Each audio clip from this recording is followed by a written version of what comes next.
Olá, pessoal! Hoje nós vamos falar um pouquinho sobre as aplicações da genética, né? A gente está falando de leis de Mendel, cruzamentos genéticos. A genética só serve para a gente estudar como as características são transmitidas? Nananina, não. As aplicações da genética são muitas. Hoje nós vamos ver somente uma pequena parte do que a gente pode fazer com elas, tá bom? Vamos lá. Para falar de genética, a gente tem que falar de uma área da ciência chamada de biotecnologia. Bio significa vida, né? A vida da tecnologia, a tecnologia da vida, a tecnologia aplicada às características biológicas, tá? Então, a biotecnologia é a área da ciência que busca desenvolver e aplicar métodos que interferem nos processos biológicos e nas propriedades dos seres vivos, como, por exemplo, modificar a genética de um ser vivo, né, com o objetivo de quê?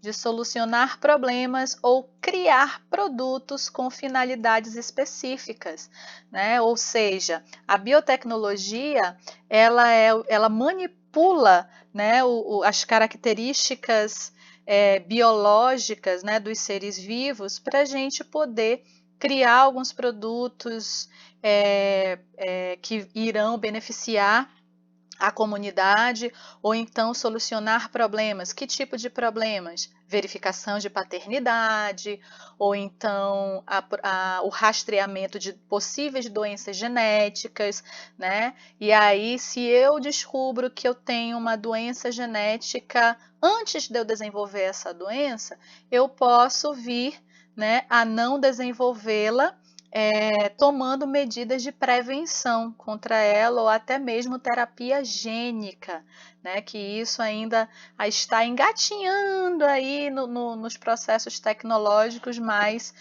no futuro nós iremos solucionar várias doenças que têm origem genética, né? Então a biotecnologia faz tudo isso para a gente e ela está muito ligada à área da biologia que a gente chama de genética.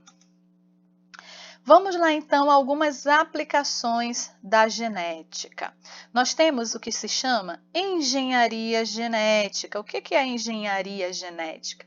A área da ciência que utiliza diferentes técnicas de manipulação e modificação do DNA.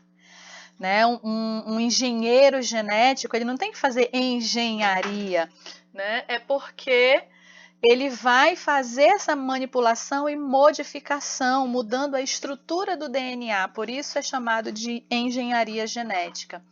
Uma das técnicas utilizadas na engenharia genética é o DNA recombinante. Isso mesmo, eu vou combinar diferentes materiais genéticos para eu ter o produto final que eu quero. O que resulta dessa técnica de DNA recombinante é o que a gente chama de organismos geneticamente modificados, ou OGMs, ou ainda mais popularmente eles são chamados de transgênicos, né? Então eu vou combinar material genético, né, de diferentes espécies e aí eu vou ter um organismo geneticamente modificado.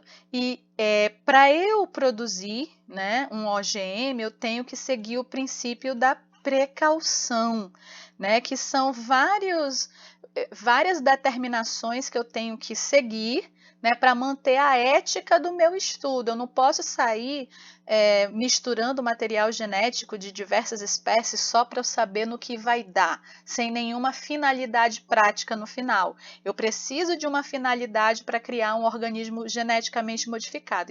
E essa finalidade tem que beneficiar a população, né, humana, né, seja desenvolvendo organismos que irão beneficiar a população com maior produção de alimento, por exemplo. Eu posso modificar um vegetal para ele produzir mais grãos, mais sementes, mais frutos, frutos mais duráveis, resistentes a doenças, ou então eu posso modificar um animal, uma vaca, por exemplo, para ela dar mais carne, para ela dar mais leite, né? Isso tudo manipulando os genes, né? Manipulando o DNA desse animal ou desse vegetal, mas obedecendo os preceitos éticos. Eu tenho que ter uma finalidade prática que vai beneficiar a população e não sair fazendo transgênicos malucos aí só para eu saber no que vai dar, né? Isso aí não pode. A genética forense. O que é a genética forense? Né? Aquela que eu vou utilizar para desvendar crimes.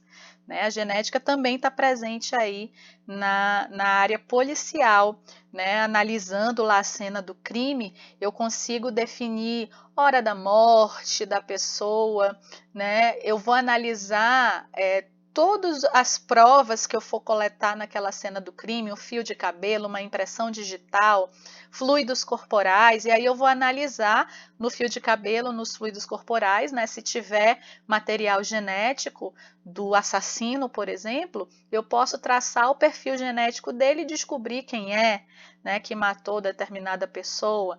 Isso tudo faz parte da genética forense. A genética forense ela vai utilizar técnicas e conhecimentos em genética, biologia molecular, né? Isso quando a gente estiver falando de genética, mas a gente também usa a entomologia, né? O que é a entomologia? É a parte da biologia que estuda os insetos. Né? Então, essa parte da entomologia não está dentro da genética, mas eu quis trazer para cá para vocês para mostrar como um biólogo, né, pode estar, né, entrar nesse mundo da genética forense.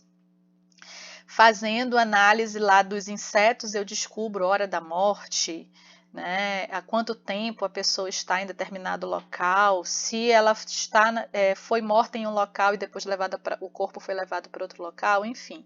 A gente pode elucidar através da entomologia. Mas dentro da genética forense, envolve, né, os conhecimentos da genética e da biologia molecular, né, que estuda as moléculas que estão presentes aí no corpo dos seres vivos. Isso tudo para auxiliar nos processos jurídicos, né, para a gente desvendar crimes ou outro tipo de processo aí criminal. A gente pode também, através da genética forense, né, dentro da genética forense, identificar as pessoas e também investigar a paternidade. A mãe fala, o pai é o fulano de tal. Aí o fulano de tal diz, não, eu não sou o pai não vou assumir. Aí ela pode entrar com um processo, né, judicial de investigação de paternidade. Esse suposto pai, ele vai ser obrigado a doar material genético para fazer a análise, né, para saber se ele é o pai ou não, né, dessa criança. Né? Então, a gente usa a genética forense para isso. A gente também pode, né, dentro da genética forense, identificar doenças infecciosas ou genéticas. Né? A gente faz, para saber se a gente está com coronavírus, a gente vai fazer um tipo de exame que chama PCR, que vai detectar, né, fragmentos do DNA do vírus no nosso sangue. E aí, se der positivo, né, a identificação for positiva, vão encontrar aí material genético do vírus no nosso sangue. Ou as doenças genéticas, né, que a gente já falou desde o início da aula. Eu posso descobrir que eu tenho gene causador de determinada doença e posso começar um tratamento antes mesmo dessa doença se manifestar em mim. Né? Então é isso, né? São apenas algumas aplicações, né, que a gente pode estar utilizando aí a genética para facilitar a nossa vida, tá bom, pessoal? Um abraço, até a próxima.